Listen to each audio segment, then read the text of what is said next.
And learn more now at fhfur.com. Tonight, breaking news, the new polls just out as Michelle Obama joins Hillary Clinton for the first time on the trail. What they reveal about each other, just as WikiLeaks reveals major questions about millions made by Bill Clinton. And Donald Trump tonight appearing to surprise even Melania. The new video tonight, the deadly 6-alarm fire here in New York City, the dramatic rescue. The major storm hitting snow, ice, freezing rain from D.C. to Philly to New York. The college student accused of sexual assault. And tonight, the list of women. What was allegedly discovered in the book next to his bed. Diane Sawyer is here tonight. ISIS in America, one-on-one with the college grad, the star student behind bars. His stunning answer, what drew him to ISIS. And Made in America is back. Come with me to the Statue of Liberty. What we discovered. This is ABC World News Tonight with David Muir. Good evening, and it's great to have you with us here on a very busy Thursday night. And tonight, 12 days to go. New polls just out in the key battleground showing a tightening race between Hillary Clinton and Donald Trump. And today, for the first time, First Lady Michelle Obama walking out onto that campaign stage right there with Hillary Clinton, with her own message about Clinton, saying this is not over. And it comes as the Clinton team faces a new WikiLeaks headline involving money made by Bill Clinton after the White House, what one email refers to as Bill Clinton Inc. ABC's Cecilia Vega is in North Carolina.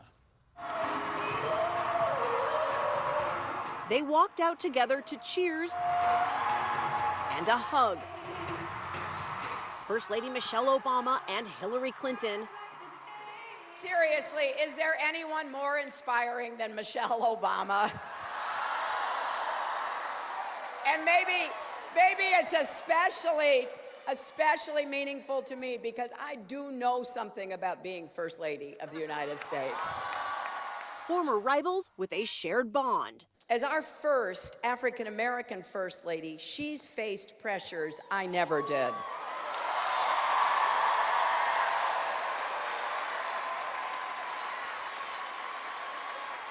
And she's handled them with pure grace. Their friendship on full display. Among the many real privileges I've had is to see the President and the First Lady dance.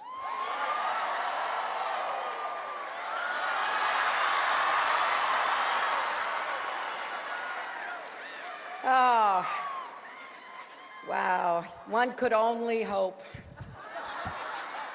In the battleground of North Carolina, one of Clinton's largest crowds so far, packed with little girls, families.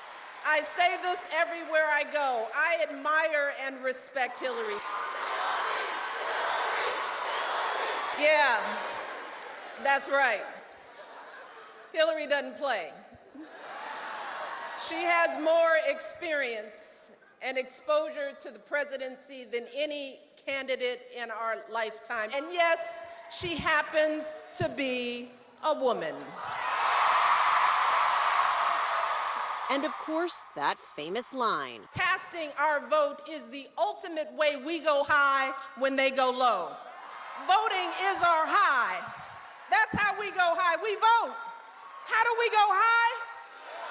How do we go high? That's it. But outside tonight, a shadow over the campaign. Another batch of hacked WikiLeaks emails. ABC has not independently confirmed them, and the campaign won't comment on individual documents.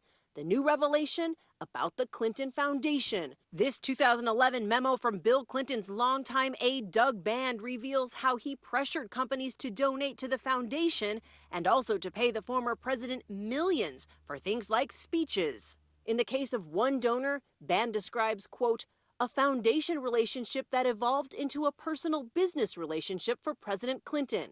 He even had a term for it, Bill Clinton Inc. New questions in these final days. And Cecilia, we've seen the First Lady on the trail for Hillary Clinton, but not side by side with her. Yeah, this was the first time, David, I got to say I was in that room near that stage, and they really seemed like friends, but not just Mrs. Obama. The White House saying that President Obama will be out on the campaign trail nearly every day during the final week of this campaign. Never before in recent history, David, has a president campaigned so much for the person hoping to succeed him. Cecilia Vega leading us off tonight. Cecilia, thank you. And to those new battleground polls just out tonight that I mentioned, including from right there in North Carolina. Hillary Clinton at 47, Donald Trump 43. And in Iowa tonight, Clinton and Trump now tied at 44. And in the normally red state of Georgia tonight, take a look at this. Clinton at 43, Trump at 44. Very tight in Georgia. The numbers also razor thin in the all-important state of Ohio, where tonight Trump is taking aim at those WikiLeaks emails. And what he told our George Stephanopoulos, it seemed to surprise his own wife, Melania. ABC's Tom Yamas is in Ohio. Today, Donald Trump latching on to that new WikiLeaks revelation about the Clinton Foundation and the money-making enterprise referred to as Bill Clinton, Inc. If the Clintons were willing to play this fast and loose with their enterprise when they weren't in the White House, just imagine what they'll do given the chance to once again control the Oval Office. Trump in battleground Ohio today. 3 rallies in the must-win state. Remember, every time you see a closed factory or wiped out community in Ohio, it was essentially caused by the Clintons. After 2 weeks of early voting here, nearly 500,000 ballots cast, but that's 40% less than at this point in 2012. Experts say it could mean fewer Democrats turning out, which could help Trump. But he's still having trouble shaking off the past, like his feud with that Gold Star family he attacked after they appeared at the Democratic National Convention. George Stephanopoulos asking Trump if he had any regrets. Do you think you should have apologized to the Kahns? I have great respect for the Kahn family. I have great respect for, the son is a great hero. But if I were president at that time, Captain Kahn would be alive today, George, because I wouldn't have been in Iraq. This, though Trump initially supported the war. Hillary Clinton calling him out. I don't understand how anyone would want to rub salt in the wounds of a grieving family. Khizr Khan now on the campaign trail for Clinton. This is the most cruel thing you can say to grieving parents, that if I was there, this would not have happened. As he enters the home stretch, Trump leaning on his family for help. Does it make you want to get out there yourself and help him out the final 2 weeks? We will see. My priority is my son, Baron, our son, Baron. I might join him. We will see. She's actually going to make 2 or 3 speeches. Oh.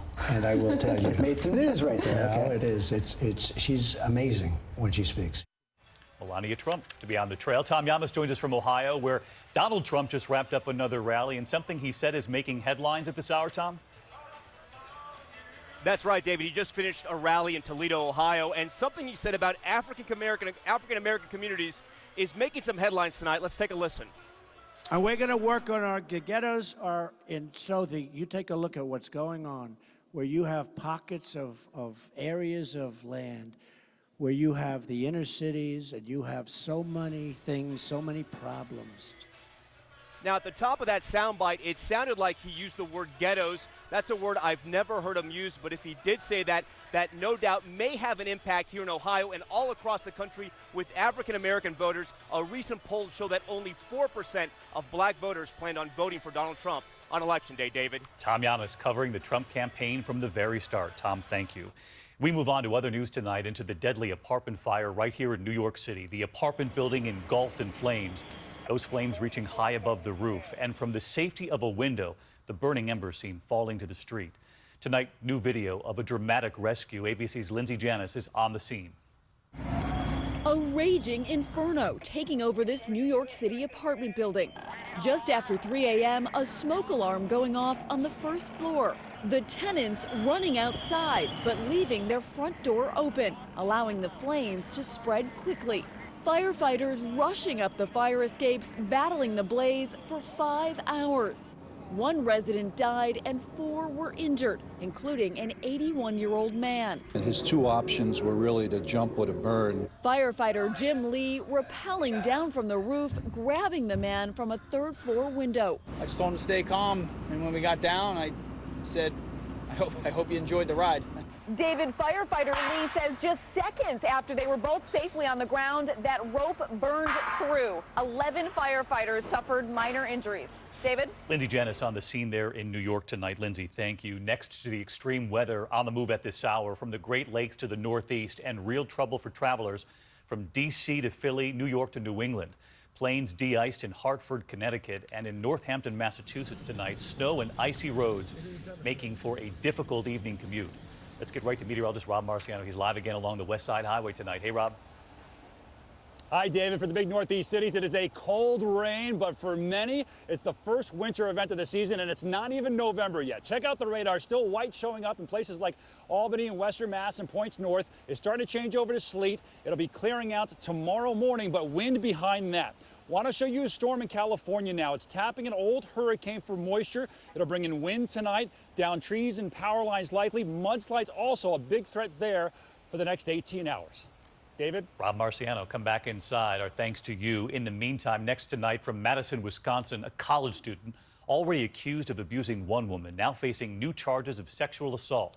4 other women have now come forward, and there may be more. Police say they have found his notebook, and in it, authorities say a list of women and his plans for them. Here's ABC's Lindsay Davis. Tonight, a former University of Wisconsin student is now facing sexual assault charges in multiple cases that have a campus reeling. Alec Cook was arrested last week after a student claimed he raped her for more than 2 hours at his Madison apartment earlier this month. Those charges opened the floodgates to claims by 4 other women who say Cook sexually assaulted them. They're scared, embarrassed, ashamed.